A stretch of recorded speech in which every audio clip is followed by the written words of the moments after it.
سوانح کربلا، صلح حسن اور خلافت بنو امیہ۔ حضور اقدس جناب حضرت محمد مصطفیٰ صلی اللہ تعالیٰ علیہ وسلم نے ارشاد فرمایا، میں تم میں دو چیزیں چھوڑتا ہوں، جب تک تم انہیں نہ چھوڑو گے ہرگز گمراہ نہ ہوں گے، ایک کتاب اللہ، ایک میری آل۔ آپ حضور اقدس جناب حضرت محمد مصطفیٰ صلی اللہ تعالیٰ علیہ وسلم نے ارشاد فرمایا، اللہ میرے اس فرزند ارجمند کی بدولت مسلمانوں کی دو جماعتوں میں صلح فرمائے گا۔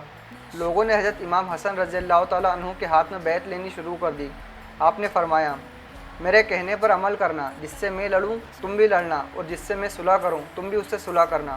ادھر حضرت علی رضی اللہ تعالیٰ عنہ کی شہادت کی خبر سن کر حضرت امیر معاویہ رضی اللہ تعالیٰ عنہ اپنی خلافت کا اعلان کر دیا اور بیعت لینی شروع کر دی۔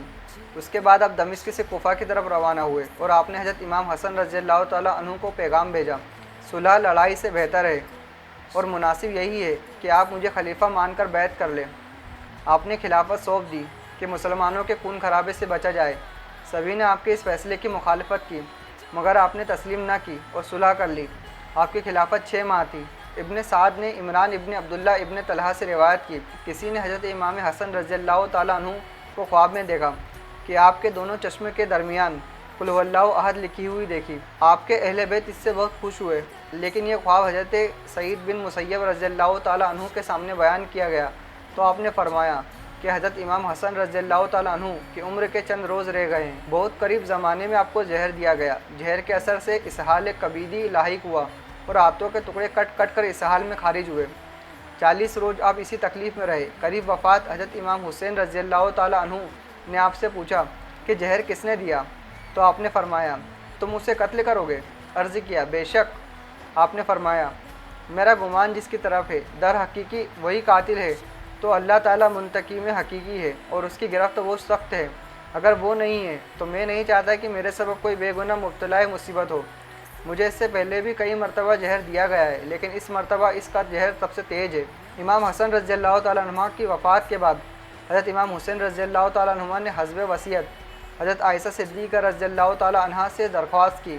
آپ نے اجازت دے دی اور فرمایا، بڑی عزت و کرامت کے ساتھ منظور ہے، لیکن مروان مانے ہوا اور نوبت یہاں تک پہنچ آئی کہ حضرت امام حسین رضی اللہ تعالیٰ عنہ ہتھیار بند ہو گئے۔ حضرت ابو ہریرہ رضی اللہ تعالیٰ عنہ نے انہیں اپنے بھائی کی وصیت یاد دلا کر واپس کر دیا۔ پھر آپ کی تدفین گوشہ بیت البقیع شریف میں اپنی والدہ محترمہ حضرت خاتون جنت کے پہلو میں ہوئی۔ کچھ قول کے مطابق خلافت راشدہ یہاں پر ختم ہوتی ہے۔ خلافت راشدہ کے 40 سال ہیں جو یہاں پر مکمل ہوتے ہیں۔ خلافت بنو امیہ، حضور اقدس جناب حضرت محمد مصطفیٰ صلی اللہ تعالیٰ علیہ وسلم نے امیر معاویہ رضی اللہ تعالیٰ عنہ کو دیکھ کر فرمایا، یہ عرب کے کسریٰ ہیں۔ خلیفہ بننے کے بعد آپ نے خارجیوں کے فتنے کی جڑیں کاٹ دی۔ پھر آپ نے سارا دھیان رومیوں کی طرف لگایا۔ آپ نے سمندری فوجیں تیار کی، 2000 جنگی ناویں بنوائی، فوج کو پہلے سے مضبوط کیا۔ پھر کیسر روم اور سنجستان جیت لیے گئے۔ اسی سال برقہ اور سوڈان بھی فتح ہوا۔ پھر سندھ کا بڑا حصہ فتح ہوا۔ سن 50 ہجری میں مغیرہ بن شعبہ کوفے سے دمشق آ گئے اور انہوں نے حضرت معاویہ رضی اللہ تعالیٰ عنہ سے کہا، میں نے حضرت عثمان غنی رضی اللہ تعالیٰ عنہ کی شہادت کا واقعہ مدینہ میں دیکھا ہے، خلافت کے معاملے میں کیسے کیسے ہنگامے ہوئے، بس میرے نزدیک یہی مناسب ہے کہ آپ اپنے بیٹے یزید کو اپنے بعد خلیفہ نامزد کر دیں، اسی میں مسلمانوں کی بہتری اور بھلائی ہے۔ حضرت امیر معاویہ رضی اللہ تعالیٰ عنہ نے کبھی یہ سوچا بھی نہ تھا۔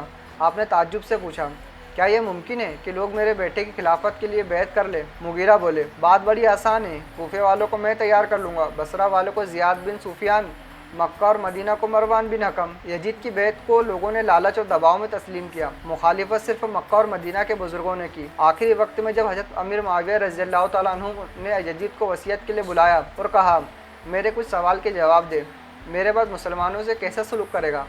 جواب دیا، میں اللہ کی کتاب اور اللہ کے رسول کی سنت کی پیروی کروں گا۔ فرمایا، سنت صدیق رضی اللہ تعالیٰ عنہ پر بھی عمل کرنا۔ انہوں نے باغیوں کے خلاف لڑائی لڑی اور اس حالات میں انتقال ہوا کہ امت ان سے راضی تھی۔ جواب دیا، نہیں، صرف اللہ کی کتاب اور اللہ کے رسول کی سنتوں کی پیروی کافی ہے۔ آپ نے فرمایا، میرے بیٹے عمر رضی اللہ تعالیٰ عنہ کی سیرت کی پیروی کرنا۔ انہوں نے شہر آباد کیے اور فوج مضبوط کی۔ جواب دیا، نہیں، صرف اللہ کی کتاب اور اللہ کے رسول کی سنت کی پیروی کافی ہے۔ آپ نے فرمایا، میرے بیٹے عثمان غنی رضی اللہ تعالیٰ عنہ کی سیرت پر عمل کرنا۔ انہوں نے لوگوں کو بہت فائدہ پہنچایا۔ جواب دیا، نہیں، صرف اللہ کی کتاب اور اللہ کے رسول کی سنت کی پیروی کافی ہے۔ فرمایا تیری ان باتوں سے مجھے لگ گیا کہ تو میری نصیحت کے خلاف رہے گا، تو اس پر گھمنڈ نہ کرنا کہ میرے بعد لوگ تیری فرما برداری کریں گے۔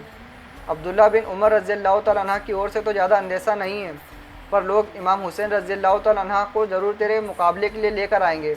اگر تو ان کو جیت لے تو ان کو قتل نہ کرنا، رشتہ داری کا دھیان رکھنا۔ عبداللہ بن زبیر ایسے شخص ہیں کہ اگر تو ان پر قابو پائے تو قتل کر دینا۔ مکہ اور مدینہ کے رہنے والوں پر ہمیشہ احسان کرنا، شام والوں کو دوست سمجھنا۔ اس کے بعد یزید شکار پر چلا گیا۔ کچھ وقت بعد آپ کا انتقال ہو گیا۔ آپ کا دور خلافت 20 سال ہے۔